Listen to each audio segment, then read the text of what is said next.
수원아, 응? 잘 자고 좋은 꿈 꾸거라. 응.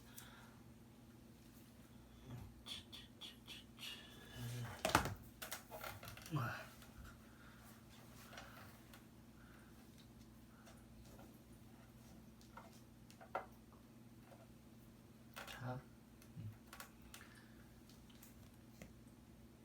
미래 설계, 장기 계획, 꿈꾸는 갈색곰. 꿈이 있다는 것은 행복한 일이에요. 어떤 일을 하고 싶은 마음이 있다면 이미 훌륭한 리더이지요. 갈색곰은 꿈을 이루기 위해 해야 할 일을 계획하고 마침내 성공해요. 여러분의 꿈을 위해 세운 계획은 무엇인가요? 갈색 꿈을 따라 꿈의 계획표를 짜보시기 바랍니다. 한국 영 리더십 센터. 숲속에 봄이 찾아오자 잠에서 깬 갈색곰이 동굴에서 나왔어.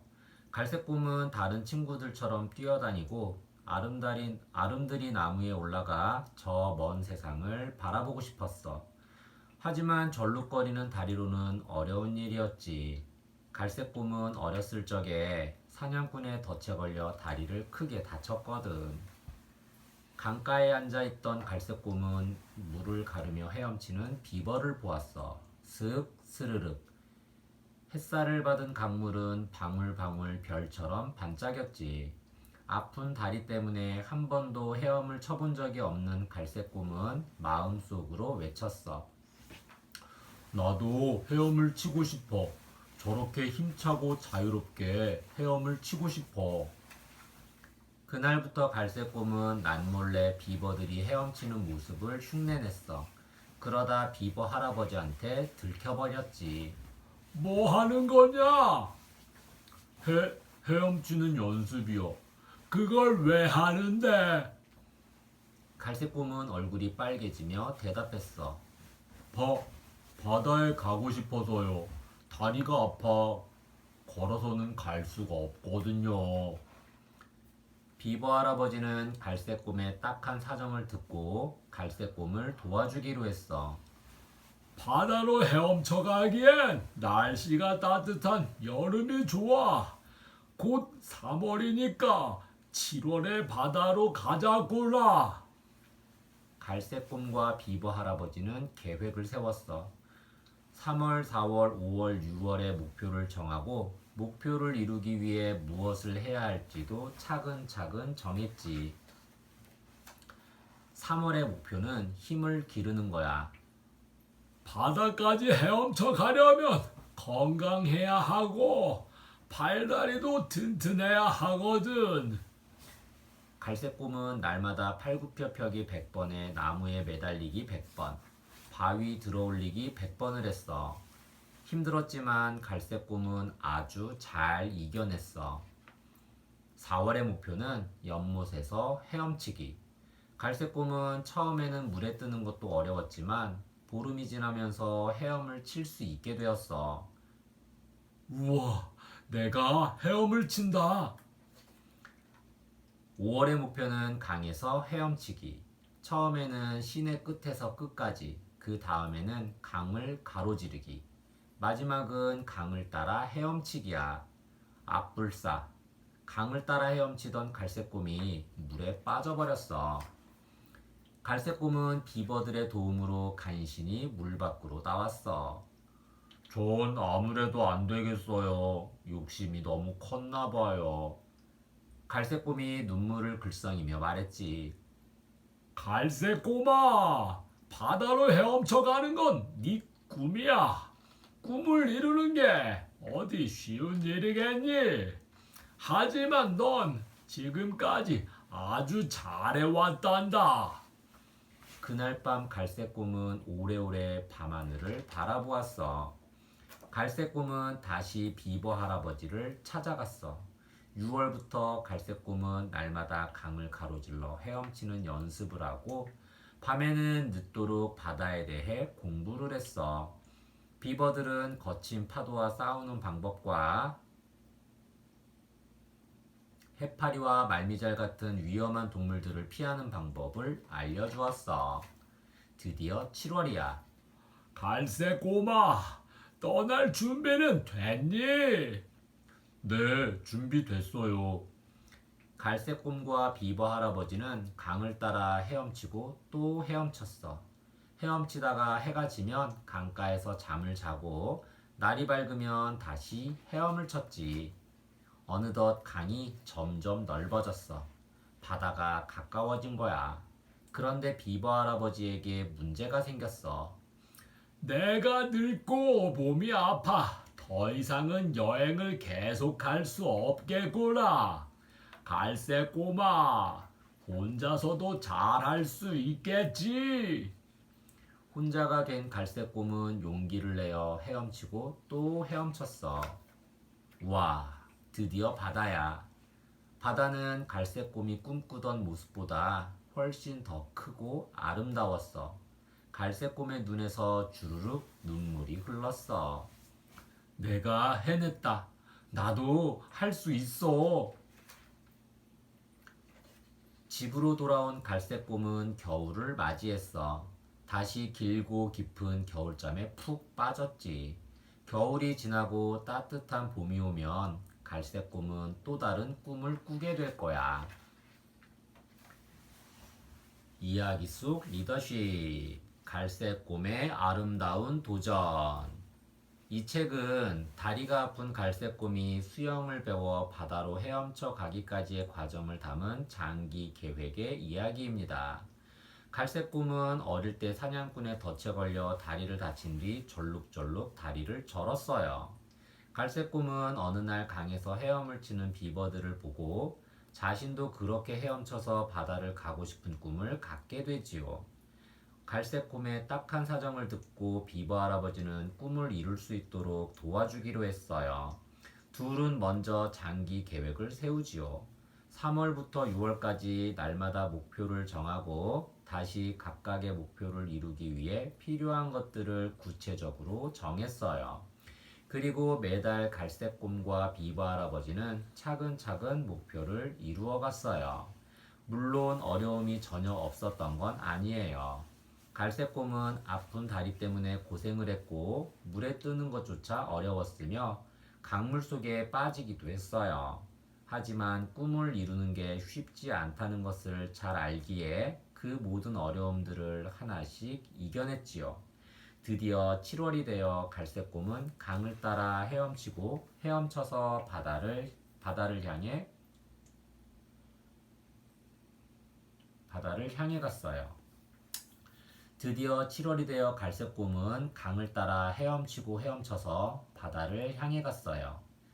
그런데 바다에 도착하기 전 함께 헤엄쳐 가던 비버 할아버지가 몸이 아파 집으로 돌아가야 했지요. 갈색곰은 비록 혼자라는 게 두렵기는 했지만 꿈을 포기하지 않고 계속 헤엄쳐서 마침내 바다에 도착했어요. 이제 갈색곰은 누구보다 자신감에 차 있고 행복하답니다. 여러분도 갈색곰처럼 목표를 가지고 한 걸음 한 걸음씩 자신을 이겨내는 일에 도전해 보세요. 1. 책 속의 이야기를 떠올리며 다음 질문들에 차례차례 답해 보세요. 종이 위에 글로 써보아도 좋습니다. 갈색곰은 헤엄치는 비버들을 보고 어떤 꿈을 가지게 되었나요? 갈색곰과 비버 할아버지는 어떤 장기 계획을 세웠나요? 계획을 실천해 가던 갈색곰에게 어떤 어려움들이 있었나요? 2. 다음 질문에 대한 여러분의 생각을 그림으로 그리거나 글로 써서 표현해 보세요. 겨울잠에 빠진 갈색곰이 또다시 새로운 목표에 도전하는 꿈을 꾸고 있어요. 갈색곰의 다음 도전이 무엇이 될지 상상해 보세요.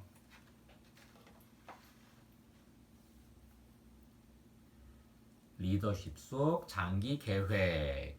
장기 계획의 필요성. 장기 계획이란 어떤 일을 이루기 위해 긴 시간 동안 실천해야 할 계획이에요. 우리가 이루고 싶어 하는 것들은 대부분 짧은 시간에 할 수 있는 일이 아니에요. 예를 들면 피아노 배우기, 외국어 익히기, 저축하기 등은 모두 오랜 시간이 지나야 성과를 볼 수 있는 일들이지요. 그러므로 우리가 그런 일들을 성공적으로 해내고 싶다면 반드시 장기적인 실천 계획을 세워야 해요. 그래야 포기하지 않고 목표에 다가갈 수 있고 중간중간에 닥칠지 모르는 어려움들을 이겨낼 수 있어요. 장기 계획 세우기.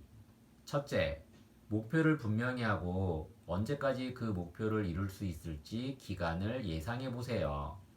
이때 불가능할 정도로 짧게 기간을 정하면 중간에 포기할 확률이 높아져요. 둘째, 현재부터 목표한 기간까지를 나누어 월간 계획을 세우세요. 월간 목표 역시 아주 구체적이어야 해요. 셋째, 각 월간 목표에 따른 주간 계획을 세우세요. 주간 목표는 처음부터 정할 수도 있고 매 달이 시작될 때에 정할 수도 있어요. 장기 계획에 성공하려면 첫째, 끊임없이 점검해야 해요. 내가 잘하고 있는지, 너무 늦어지거나 잘못된 계획을 세우지는 않았는지 점검해서 문제가 있다면 계획을 수정하세요. 둘째, 스스로를 열심히 격려해야 해요. 장기 계획을 실천하는 데에는 긴 시간이 필요해요. 자칫하면 너무 지쳐서 중간에 포기할 수도 있지요. 그러므로 월간 목표에 도달할 때마다 스스로에게 작은 상을 주어 보세요. 셋째, 즐거운 마음으로 노력해야 해요. 시간과 노력을 투자하는 일이 즐겁지 않고 힘들기만 하다면 우리는 더 이상 그 일을 할 수 없을 거예요. 리더십 실천해보기. 올해 나의 꿈. 올 한 해 동안 이루고 싶은 여러분의 꿈은 무엇인가요? 꿈 노트에 여러분의 꿈과 그 꿈을 이루기 위한 장기 계획을 세워보세요. 목표와 계획을 세워서 차근차근 실천해 보세요. 1월, 2월, 3월, 4월, 5월, 6월, 7월, 8월, 9월, 10월, 11월, 12월.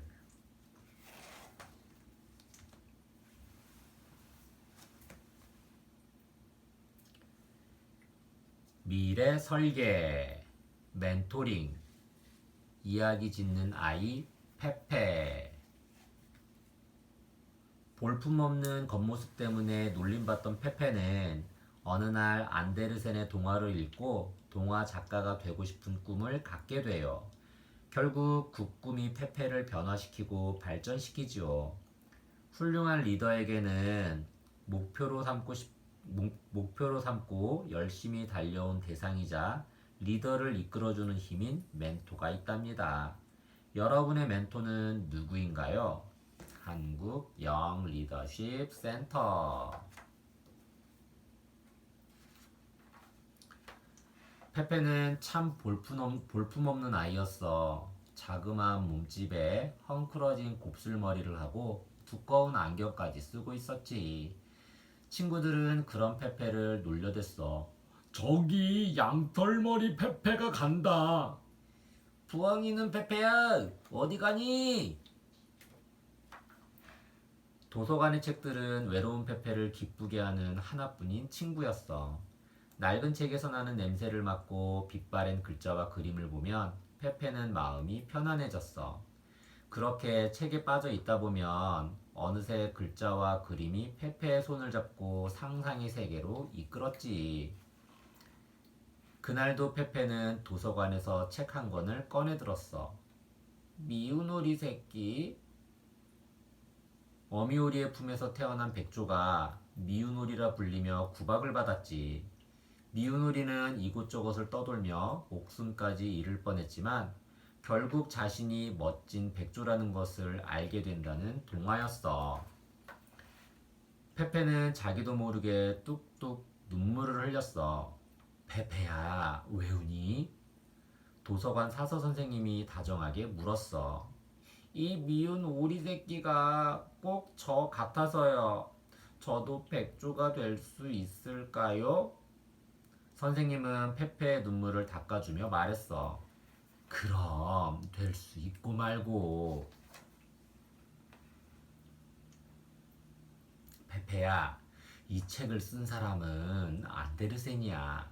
미운 오리 새끼는 바로 안데르센 자신의 이야기지. 안데르센은 일찍 가족을 잃고 난 후 외롭고 가난하게 살았어. 게다가 못생긴 얼굴 때문에 늘 자신감이 없었단다. 하지만 안데르센에게는 작가가 되겠다는 꿈이 있었어. 그의 마음속에는 항상 이야기들이 가득했지. 결국 안데르센은 온 세상 어린이들에게 이야기를 들려주는 위대한 작가가 된 거야. 안데르센에 대해 알고 나서부터 페페는 안데르센의 책이라면 모두 읽었어. 인어공주, 눈의 여왕, 빨간 구두. 안데르센의 동화를 한 편씩 읽을 때마다 페페의 마음속에서 꿈이 자라났지. 나도 안데르센처럼 동화 작가가 될래. 그 뒤부터 페페는 책을 보다가도 길을 걷다가도 종종 생각에 잠겼어. 작은 수첩을 들고 다니며 뭔가 끄적거리고 그림을 그리기도 했어. 그런 페페를 보고 친구들이 수군거렸어. 페페 좀 봐. 갈수록 이상해져. 그러게 말이야. 대체 왜 저러지? 하루는 친구들이 와서 물었어. 페페야, 무슨 생각을 그렇게 하니? 만날 수첩에 적는 건 뭐야? 그러자 페페가 환하게 웃으며 말했어. 한번 들어볼래? 내가 만든 이야기야. 페페는 두근거리는 마음으로 살며시 이야기 주머니를 풀었지. 혼자서 상상해온 이야기를 처음으로 소리내어 말한 거야. 놀라운 일이야. 모두들 페페의 이야기를 좋아했어. 페페야, 그 다음에는 어떻게 됐어? 페페야, 어서 얘 계속해봐. 다른 이야기는 없어? 다른 이야기도 해줘. 그럼 한 가지만 더 해줄게. 들어봐. 옛날에 안경 쓴 오리가 있었어. 오리들은 원래 아무도 안경을 쓰지 않거든. 그래서 모두들 그 오리를 보고 놀렸지.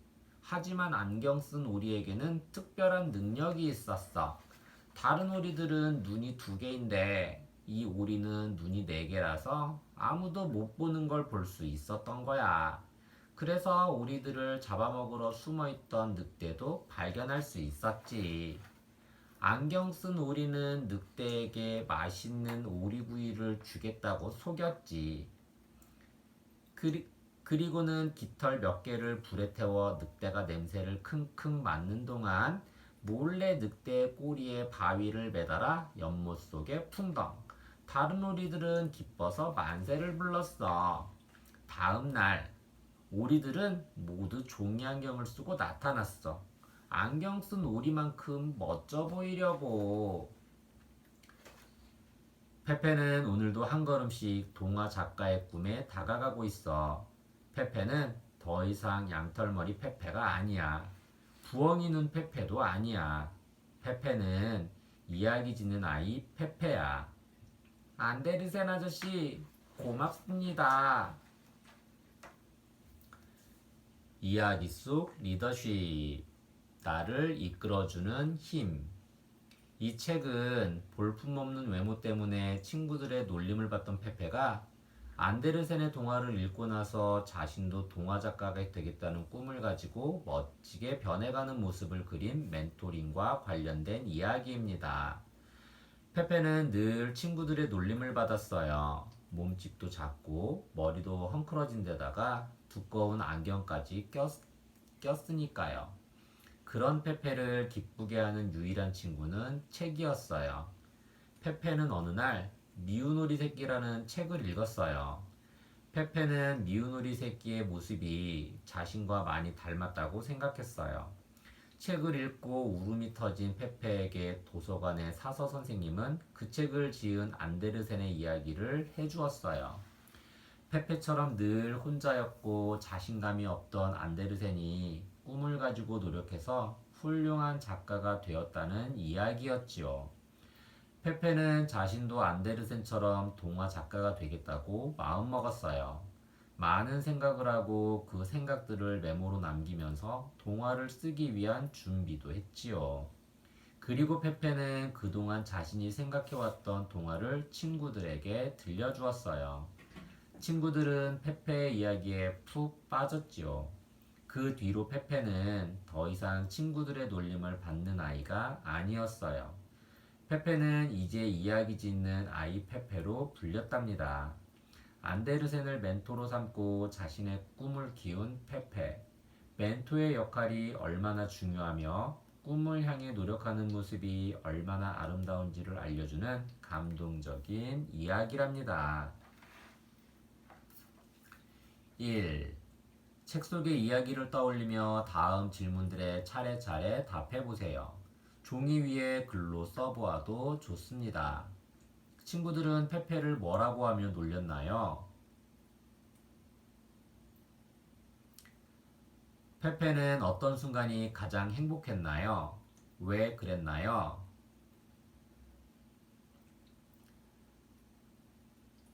페페는 왜 안데르센의 책들을 읽었나요? 그리고 무엇이 되겠다고 결심했나요?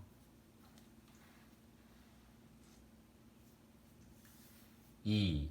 다음 질문에 대한 여러분의 생각을 그림으로 그리거나 글로 써서 표현해 보세요. 페페가 안데르센처럼 동화를 만들었어요. 제목은 인어 왕자였지요. 페페의 동화가 어떤 이야기였을지 상상해서 써보세요.